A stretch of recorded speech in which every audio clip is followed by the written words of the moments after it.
Hello everyone.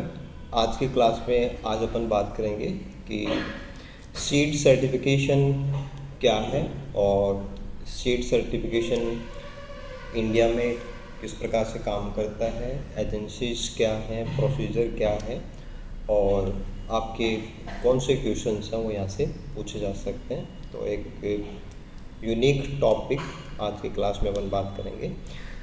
देखिए, सबसे पहले बात करते हैं सीड सर्टिफिकेशन होता क्या है। कि seed certification is a legally sanction process, है ना, कानूनी रूप से एक जारी किया हुआ प्रोसेस है, वैध है, design to ensure the continuous supply of high quality seeds and propagating material of designated crop varieties.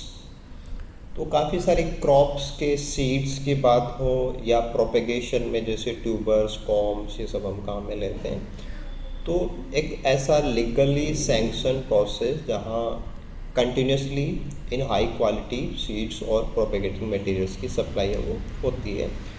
It's primary goal is to maintain the genetic identity, कि कौन सा मटेरियल यूज़ हो रहा है जिसके लिए सर्टिफिकेट जारी किया गया है, उसकी जेनेटिक प्योरिटी क्या है, जेनेटिक आइडेंटिटी क्या है, and purity of seeds, ensuring they meet acceptable standards of viability, vigor, purity and health।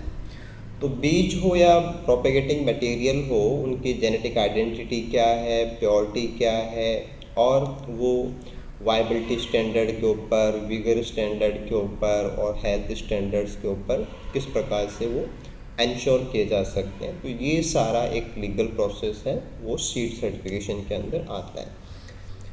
अब देखिए, कंपटीशन एग्जाम्स में कुछ क्वेश्चन डायरेक्टली आपसे पूछे जाते हैं। जैसे भारत के अंदर लीगल जो फ्रेमवर्क है सीड सर्टिफिकेशन का, उसमें क्या क्या बातें आपको ध्यान देनी है कि the seeds act of 1966 and the seeds rules of 1968, है ना। एक तो सीड एक्ट है 1966 का और कुछ सीड रूल्स है 1968 के, प्रोवाइड द लीगल बेसिस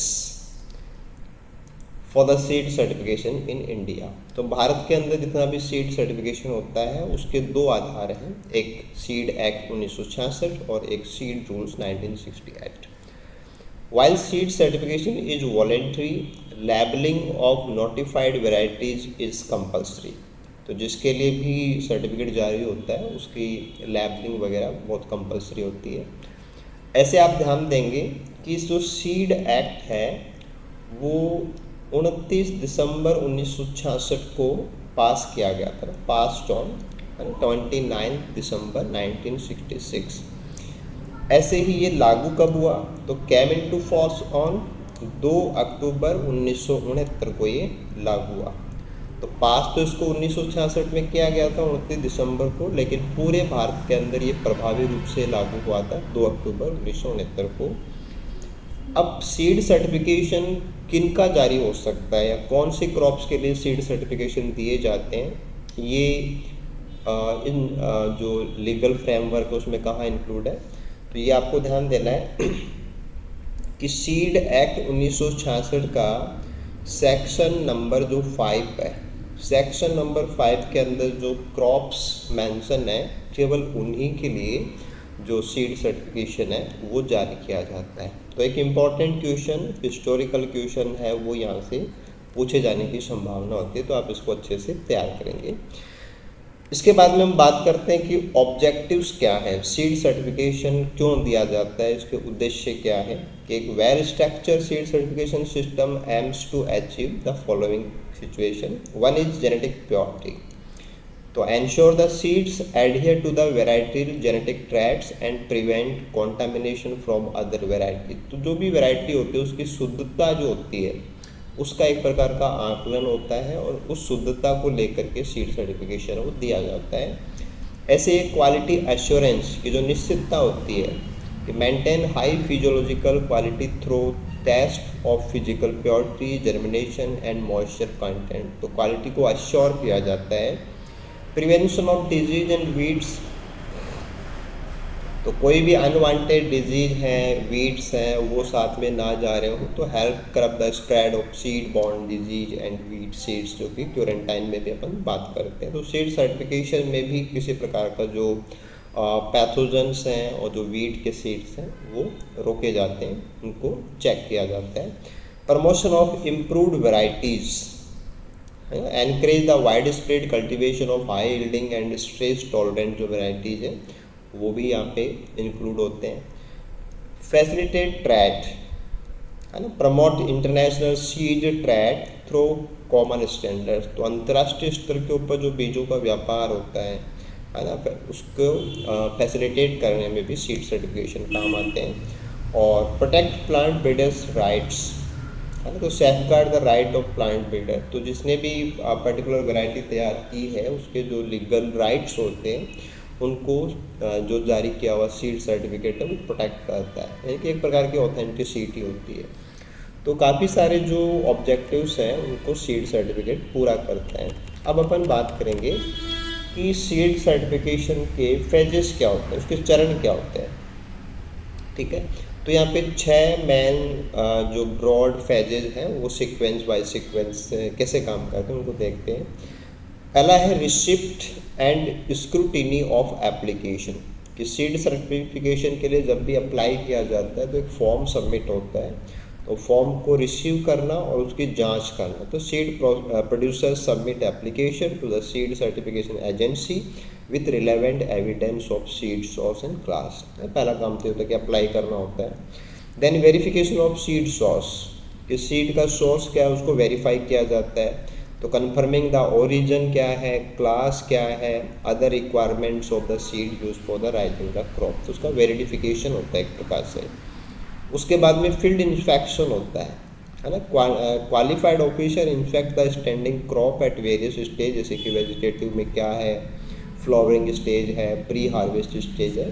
तो एक्सपर्ट जो होते हैं सीड सर्टिफिकेशन एजेंसी से जुड़े हुए एक्सपर्ट जो होते हैं फील्ड इंस्पेक्शन करते हैं to verify conformity of prescribed field standards जो एप्लीकेशन में डाले गए थे, इंक्लूडिंग आइसोलेशन डिस्टेंसेज क्या है, plant to plant off types क्या है, और ऑब्जेक्शनल वीड्स की कंडीशन क्या है, ये सारा फील्ड इंस्पेक्शन से जस्टिफाई किया जाता है। देन आफ्टर नेक्स्ट स्टेप आती है supervision and post harvest stage, कि जब बीजों को कलेक्ट कर लिया जाता है उसके बाद में पोस्ट हार्वेस्ट स्टेज होती है, तो उसमें सुपरविजन होता है। तो ओवरसीइंग प्रोसेसिंग क्या है उसको देखा जाता है, क्लीनिंग किस प्रकार से हो रही है, ड्राइंग किस प्रकार से हो रही है, पैकेजिंग किस प्रकार से हो रही है, ताकि जेनेटिक प्योरिटी और क्वालिटी है वो मेंटेन रह सके। तो पोस्ट हार्वेस्ट सुपरविजन है वो इंश्योर करता है कि किसी भी प्रकार का कॉन्टामिनेशन वगैरह इसमें नहीं हो रहा है। उसके बाद में सीड सैम्पलिंग एंड एनालिसिस आता है, कि representative samples are drawn from the process seed lot, तो जो भी लॉट तैयार होते हैं ना उसमें से सैंपल लिए जाते हैं and subjected to laboratory test for physical purity, germination वगैरह चेक होता है, मॉइस्चर कंटेंट चेक होता है, एंड जेनेटिक प्योरिटी अगर ज़रूरत होती है तो वो भी लेबोरेटरी टेस्ट से जो जेनेटिक मार्कर्स हैं उनका इस्तेमाल करके किया जाता है। इसके बाद में अगला जो स्टेप होता है वो होता है ग्रांट ऑफ सर्टिफिकेट, जो सर्टिफिकेट जारी किया जाता है, टैगिंग होती है और सीलिंग होती है। तो if the seed lot meets all prescribed standard A certificate is granted and certification tags issue कर दिए जाते हैं और जो बैग्स है वो प्रॉपर सील कर दिए जाते हैं। तो ये तो होता है कि 6 स्टेप्स के अंदर जो सर्टिफिकेशन है वो पूरा होता है, एप्लीकेशन से लेके सर्टिफिकेट और टैग जारी होने तक ये स्टेप्स हैं वो काम में आती है। इसके बाद में यहाँ पे एक फ्लो चार्ट भी आप देख सकते हैं कि स्टेजेस ऑफ सीड सर्टिफिकेशन, ठीक है ना। तो जैसे कि source of verification of seeds क्या है, receipt and scrutiny of form है, फील्ड इंस्पेक्शन है, सीड प्रोसेसिंग है ना। ऐसे ही क्या है कि आपका सीड क्वालिटी एनालिसिस है, सीड ट्रीटमेंट है, बैगिंग टैगिंग है, सर्टिफिकेट ग्रांट होता है, issue of form, second release order है, and quality seeds for distribution बाद में इस प्रकार से ये सारा काम करता है। तो जो सीड प्रोड्यूसर होता है वो स्क्रूटिनी फॉर्म 1 सबमिट करता है और उसके बाद में सारा प्रोसेस है वो स्टेप बाय स्टेप हमने बात की वैसे पूरा होता है। इसके बाद में एक इम्पॉर्टेंट क्वेश्चन बनता है, वो होता है कि जब सर्टिफिकेशन जारी होता है तो जो टैग्स हैं वो दिए जाते हैं, तो कौन सी क्लास के सीड्स को कौन सा टैग मिलता है और टैग कैसे होते हैं, ये आपसे पूछा जा सकता है। तो seed certification categorize seeds into different classes based on their genetic purity. तो जेनेटिक प्योरिटी क्या है बीजों की और उनका सोर्स क्या है, इसके आधार पे अलग अलग क्लासेज होती हैं और उन क्लासेस के अकॉर्डिंग ही टैग्स होते हैं। जैसे कि अपन बात करें न्यूक्लियर सीड्स, तो 100% genetically pure seeds produced by the original breeder. तो ओरिजिनल ब्रीडर के द्वारा जो तैयार किए हुए 100% प्योर लाइन जो होती है उसको अपन न्यूक्लियर सीड बोलते हैं, ठीक है। इसके बाद में आता है ब्रीडर सीड। तो प्रोजेनी ऑफ न्यूक्लियर सीड होते हैं कि न्यूक्लियर सीड से बनाए जाते हैं, multiplied under supervision of plant breeders maintaining 100% genetic and physical purity. और न्यूक्लियर सीड्स के लिए टैग जारी नहीं होता है, ब्रीडर सीड्स जो होते हैं उनके लिए टैग जारी होता है और ये टैग होता है गोल्डन येलो कलर का टैग जारी होता है, ठीक है। इसके बाद में अगला आता है फाउंडेशन सीड्स, ठीक है। फाउंडेशन सीड क्या होता है, प्रोजेनी ऑफ ब्रीडर सीड है। पहले न्यूक्लियर होते हैं, फिर ब्रीडर होते हैं, फिर ब्रीडर से फाउंडेशन सीड्स आएंगे। Produced and recognized agencies under the supervision of seed certification agencies.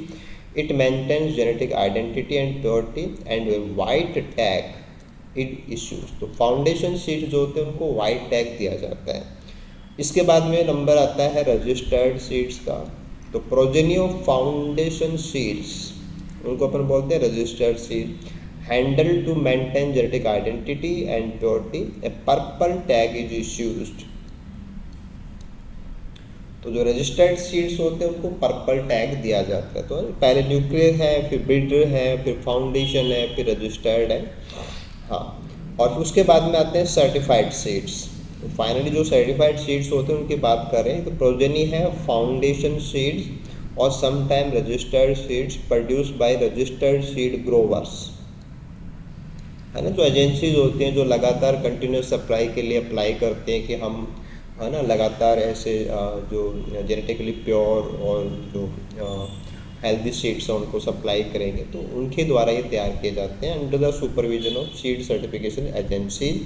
This is the seed class commonly available for farmers. तो इसलिए ये वैसे भी क्या है कि सीड सर्टिफिकेशन टॉपिक का मेन पॉइंट यही है, सर्टिफाइड सीड, है ना। फार्मर्स को यही दिए जाते हैं और इसको एक ब्लू टैग दिया जाता है। आपको थोड़ा सा ध्यान देना है कि ये जो ब्लू कलर होता है उसको अपन बोलते हैं एजर ब्लू। इसका जो सैड होता है ना, कि कौन सा ब्लू होता है, उसका नाम होता है एजर ब्लू और इसका सैड का नंबर होता है 104। तो सैड ISI नंबर जो होता है 104 एजर ब्लू टैग सर्टिफाइड सीड्स को दिया जाता है। तो येलो गोल्डन जो टैग है वो ब्रीडर्स के पास है, वाइट है वो फाउंडेशन के पास है, पर्पल है वो रजिस्टर्ड के पास है और एजर ब्लू कलर का है वो सर्टिफाइड सीड्स को दिया जाता है, ठीक है। इसके बाद में एक और चीज़ आपको ध्यान देनी है कि सर्टिफिकेशन जब जारी हो जाता है तो जो टैग मिलता है उस टैग की लंबाई होती है 15 सेंटीमीटर और उसकी चौड़ाई होती है 7.5 सेंटीमीटर। तो 15 × 7.5 सेंटीमीटर के ये टैग्स होते हैं, चाहे वो ब्रीडर वाले हो, चाहे वो फाउंडेशन वाले हो, चाहे वो कोई से भी हो। तो एक स्पेसिफिक साइज होती है, जैसे आप हेपेरियम की साइज़ की बात करते हैं ना, वैसे टैग की साइज भी आपसे पूछी जा सकती है। आगे चलते हैं। इसके बाद में एक चीज़ और यहाँ पे एक अच्छा पॉइंट होता है कि कई बार हाइब्रिड सीड्स का मैटर होता है ना। तो हाइब्रिड सीड्स को प्रोड्यूस करने के लिए जो मेल स्टेरिलिटी है उसको मेंटेन किया जाता है, कुछ केमिकल्स यूज़ किए जाते हैं। तो इसके लिए एक टर्म आता है CHAS। ये क्या होता है, केमिकल हाइब्रिडाइजेशन एजेंट्स हैं, है ना, जो हाइब्रिडाइजेशन के लिए प्रयोग होने वाले केमिकल्स हैं, शॉर्ट में हम इनको CHAS बोलते हैं।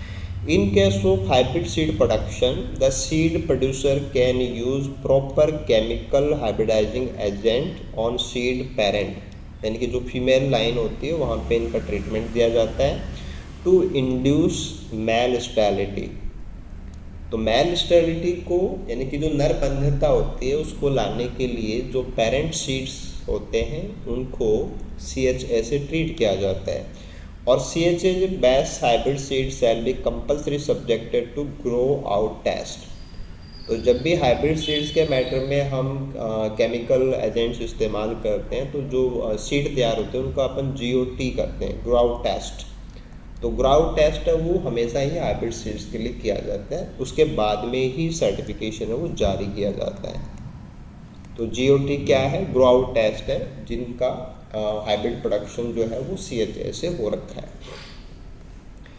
इसके बाद में हम बात करें कि जो स्टैंडर्ड होते हैं, मिनिमम स्टैंडर्ड्स क्या होते हैं जेनेटिक प्योरिटी को लेके, कि कितने % जेनेटिक प्योरिटी है वो होनी ही चाहिए, मिनिमम स्टैंडर्ड क्या है। तो फाउंडेशन के लिए 99% जेनेटिक प्योरिटी होनी जरूरी है। हाइब्रिड्स जो है उनके लिए 95 है, और जो वेराइटीज़ हैं, कंपोजिट्स हैं, सिंथेटिक्स हैं, मल्टी लाइन्स हैं, वो 98% तक है ना आनुवांशिक रूप से शुद्ध होती हैं, जेनेटिकली प्योर होती हैं। तो फाउंडेशन है ना 99% मिनिमम प्योरिटी होती है। उसके बाद में एक चीज़ ये भी आपको ध्यान देनी है कि जो सीड सर्टिफिकेट जारी होते हैं, जो भी एजेंसी सीड सर्टिफिकेट जारी करेगी, तो इनिशियली जो उसकी वैलिडिटी होती है वो 9 मंथ्स की होती है। 9 months from the date of test at the time of initial certification. तो शुरुआत की प्रोसेस में जब जो जिस डेट को इनिशियल प्रोसेस में चालू होता है उसके 9 महीने तक ये वैलिड होता है। उसके बाद में रीटेस्टिंग के आधार पे इसको 6 महीने एक्सटेंड कराया जा सकता है। तो इनिशियल वैलिडिटी ओनली 9 मंथ्स की होती है सर्टिफाइड की, सर्टिफिकेशन ऑफ है ना सीड सर्टिफिकेशन की, लेकिन उसको 6 महीने रीटेस्टिंग के द्वारा बढ़ाया जा सकता है। तो ये वैलिडिटी भी आपसे पूछी जा सकती है, ये भी इम्पोर्टेंट पार्ट आ जाएगा। इसके बाद में हम बात करते हैं कि seed certification agencies in India.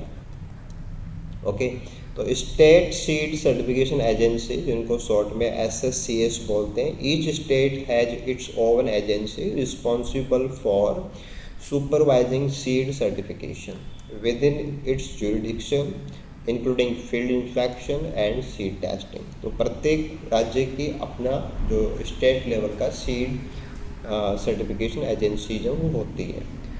ऐसे NSC होती है, यानी कि national seed corporation, A central public sector undertaking involve in seed production and certification activities across the country. तो पूरे भारत भर के लिए जो एजेंसी काम करते हैं वो NSC में काउंट होती हैं। राजस्थान की बात करें अपन, इन Rajasthan the primary agency responsible for seed certification is Rajasthan State Seed and Organic Production Certification Agency, इसको शॉर्ट में RSSOPCA बोला जाता है, जिसकी स्थापना 1978 में हुई है, और इसका जो मुख्यालय है वो जयपुर में ही है। लेकिन बाकी इसके जो सेंटर्स हैं वो एजेंसी टेस्टिंग लेबोरेटरीज काम करते हैं, जो राजस्थान के अलग अलग जगह पे हैं। कि the agency operate several seed testing laboratories across Rajasthan to facilitate efficient seed analysis. These are located in the Jaipur, Sriganganagar, Chittorgarh, Kota, Jodhpur and Alwar. तो नेशनल लेवल के ऊपर NSC काम करते हैं, स्टेट लेवल एजेंसीज हैं वो काम करती हैं। राजस्थान के अंदर जो पूरा ये सारा सीड सर्टिफिकेशन का प्रोसेस है वो Rajasthan state seed and organic production certification agency के द्वारा अपने ये जो टेस्टिंग लेबोरेटरीज हैं उनके सहारे किया जाता है। तो आपके सिलेबस के अकॉर्डिंग ये एक सिंपल सा टॉपिक हमने आज की क्लास में कवर किया। और क्वेश्चंस के रिगार्डिंग ये, क्योंकि कंपटीशन एग्जाम में आपसे बहुत ही बेसिक और सिंपल क्वेश्चन पूछे जाते हैं, उनके सटीक आंसर आपको देने होते हैं। तो आई होप सीड सर्टिफिकेशन को लेके जो क्वेश्चन बन सकते हैं वो आज की हमारी क्लास से बिल्कुल कवर हो जाएंगे। आप इस क्लास को अपने नोट्स के लिए यूज़ कर सकते हैं। कोई क्वेश्चन आपके पास हो इनसे जुड़ा हुआ या कोई क्यूरी आपके पास हो तो आप वीडियो के कमेंट बॉक्स में हमें कमेंट भी कर सकते हैं। और बाकी जो हमारे कंटेंट हैं, फ्री कंटेंट हैं, उनको आप हमारे चैनल के ऊपर या हमारा जो मोबाइल एप्लीकेशन है उसके ऊपर भी आप चेक कर सकते हैं। Thank you so much, good luck.